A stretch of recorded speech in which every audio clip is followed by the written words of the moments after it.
Shalom, selamat pagi anak-anak. Shalom Bu, selamat pagi. Gimana kabarnya hari ini?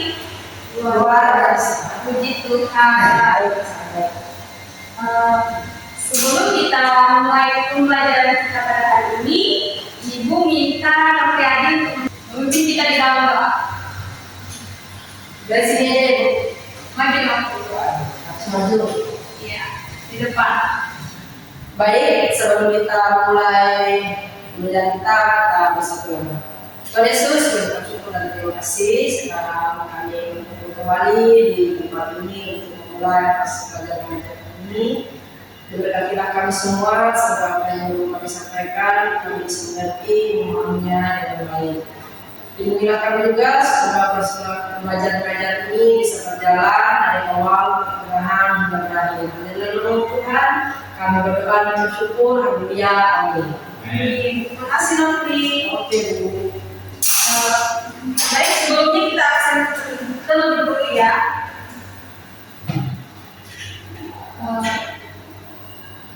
Nanda, Lea, Nopriadi, Ada Ibu. Ceria, Puji Tuhan ternyata semuanya hadir.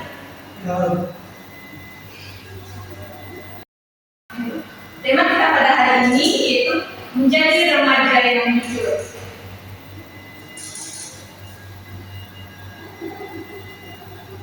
Nah, di sini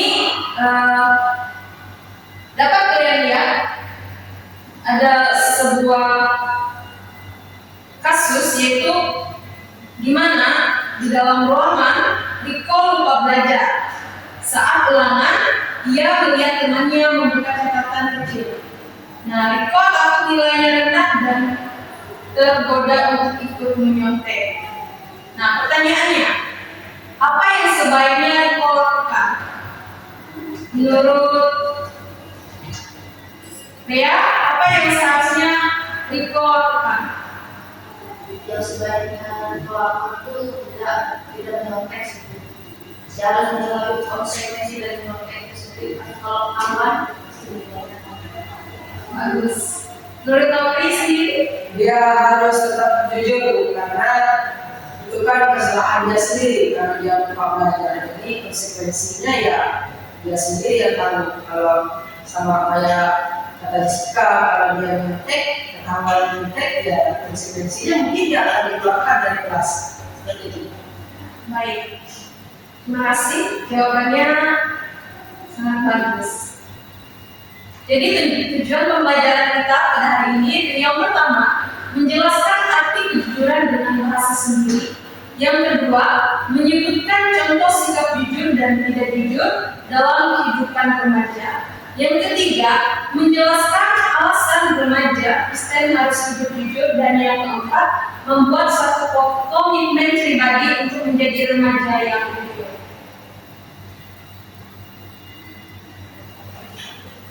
Nah, kita masuk ke dalam materi, yaitu apa itu jujur. Jadi jujur itu yang pertama berkata benar.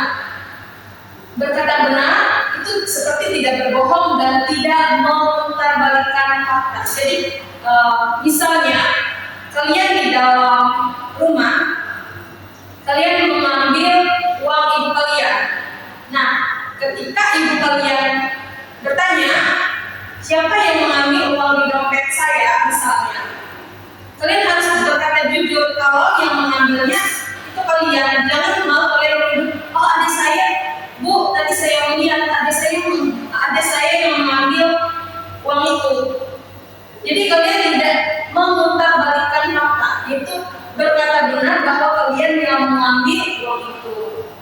Dan yang kedua yaitu bertindak benar, seperti tidak menyontek, tidak mengambil milik orang lain dan tidak curang. Yang ketiga yaitu berani mengakui kesalahan, tidak menyalahkan orang lain saat melakukan kesalahan. Nah, ketika kalian melakukan kesalahan, kalian tidak menyalahkan orang lain.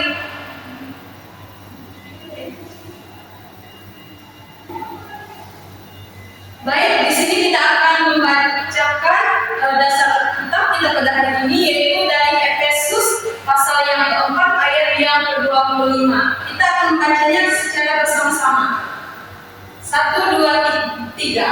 Karena itu, buanglah dusta dan berkatalah benar seorang kepada yang lain. Nah, jadi anak-anak di sini kita harus buanglah dusta. Artinya tinggalkan dusta atau tinggalkan kebohongan yang biasanya kita lakukan atau kita tidak jujur. Jadi tinggalkan dusta itu.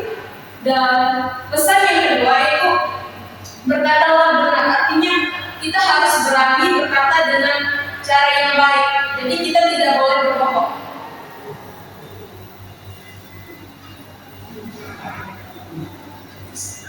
Nah, di sini dapat kita lihat mengapa remaja harus jujur. Yang pertama, karena Allah menghendaki kebenaran. Nah, jadi kejujuran adalah wujud ketaatan kepada Tuhan. Terus yang kedua, karena kejujuran membangun kepercayaan. Nah, orang yang jujur lebih mudah dipercaya oleh keluarga, guru, dan teman. Dan yang ketiga, karena dusta merusak karakter.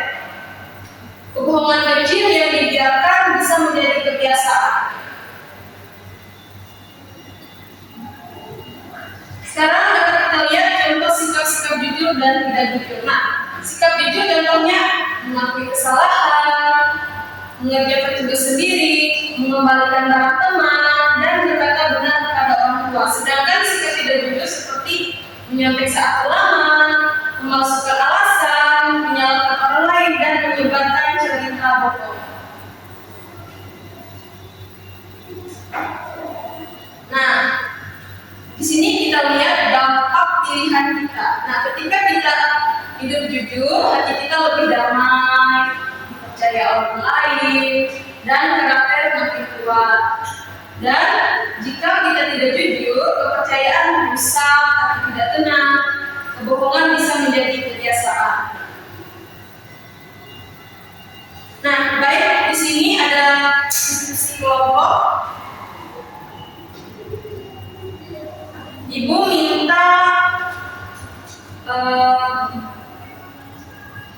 Nopri dan Cece kelompok 1 dan Rea dan Anda kelompok 2. Ya, Bu. Oh, ini anak saya. Ya, kasus Riko tadi. Cece juga. Oke. Kalau jawaban dari saya sendiri? Oh, itu kan yang pertama tadi itu. Nah, jadi di sini kalian berdiskusi.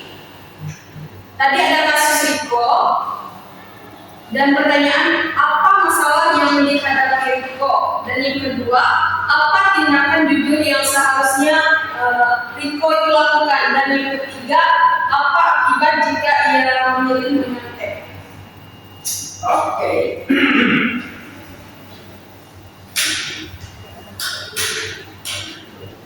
Gimana Celia sama Nopi udah paham soalnya? Sudah Bu?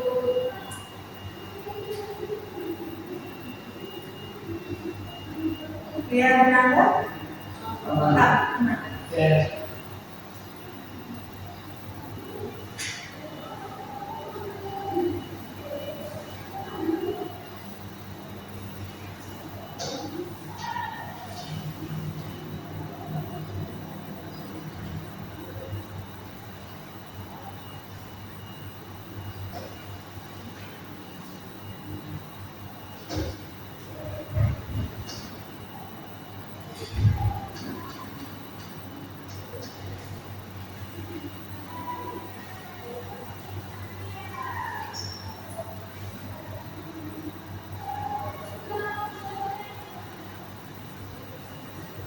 Ini majunya Bu mana? Perwakilan ke Berdua. berdua. Iya. Ya. Tapi nanti yang membacanya satu orang saja. Membacanya. Hasil jawaban ya. Jelaskan. Kelompok dulu sudah bicara.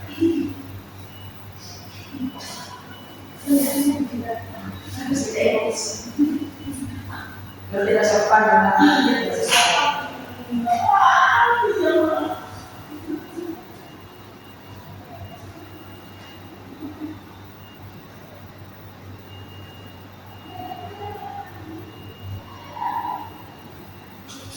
Gimana? Gimana? Apakah sudah selesai? Baik, untuk kelompok 1 kayaknya sudah selesai. Silakan maju ke depan untuk membaca jawaban. Oke Bu.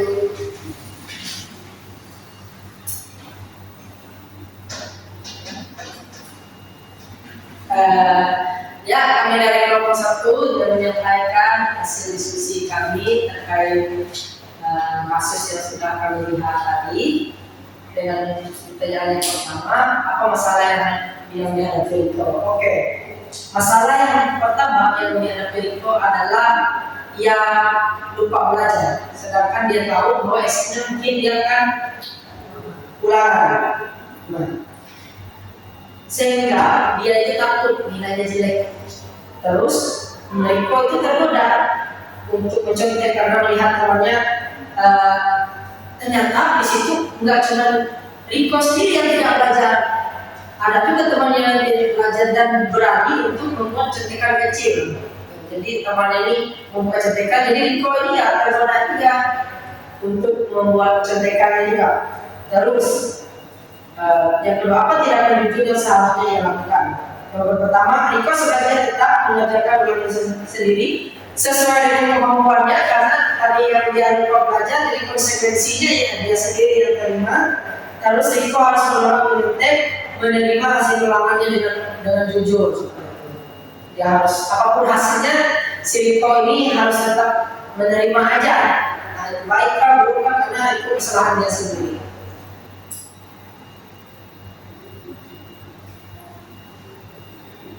Baik, jawaban yang ketiga, akibat ketika ia memilih Riko bisa ketahuan dulu dan mendapat hukuman ini. Itu akibat karena Riko menyontek, dan Riko akan merasa bersalah jika ia tidak bertanggung jawab atas kesalahan yang ia lakukan. Ya, itu yang hasil dari yang didiskusikan. Baik, kita baik, kelompok 2 bisa maju ke depan.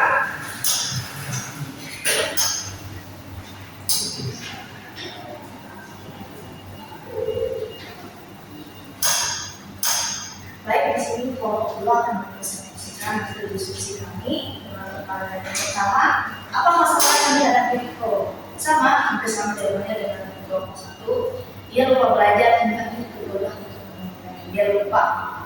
Terus pertanyaan yang kedua, apa tindakan kerja yang seharusnya dilakukan? Tindakan yang harus dilakukan adalah ia harus ingat bahwa kalau ada ulangan itu dia seharusnya belajar, bukan yang melakukan hal-hal yang lain, tidur, memikir atau sebagainya, supaya dia bisa menjawab pertanyaan-pertanyaan ketika ulangan nanti. Dan pertanyaan yang ketiga, apa akibat jika ia memilih menyontek? Akibat dari itu, jika Riko memilih untuk menyontek adalah nilainya akan jelek, karena kalau ketahuan dulu, sudah pasti ketahuan dulu, nilainya akan dipotong. Ya, bisa saja kalau misalkan dia menjawab dengan pendapat dia sendiri, dengan pemikiran dia sendiri, bisa jadi bagus saja nilainya. Tapi karena dia menyontek tadi, ya, dipotong setengah gitu. Dan akibat yang lain adalah dia akan merasa malu karena ketahuan oleh teman-temannya. Jadi itu hari ini. Terima kasih kelompok 2. Terima kasih sudah aktif dalam diskusi kelompok ini.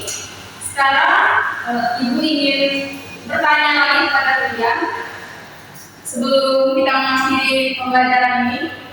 Jadi pembelajaran untuk pembelajaran hari ini, apa yang kalian dapatkan? Ibu tanya dari Nanda.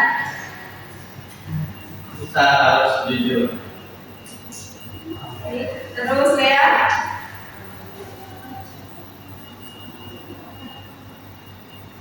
Kita harus jujur agar kita tidak misalnya contek dari itu jujur supaya kita nggak malu sendiri kalau kita melakukan kesalahan yang akibat dari kita sendiri.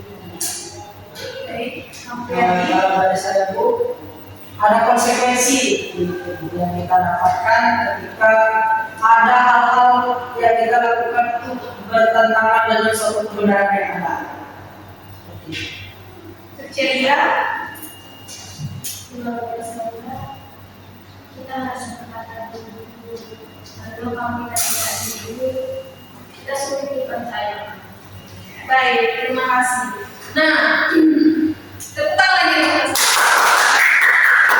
Nah, di sini ibu mau kalian menjadi remaja yang jujur. Jadi mulai hari ini kalian membuat satu tulisan singkat.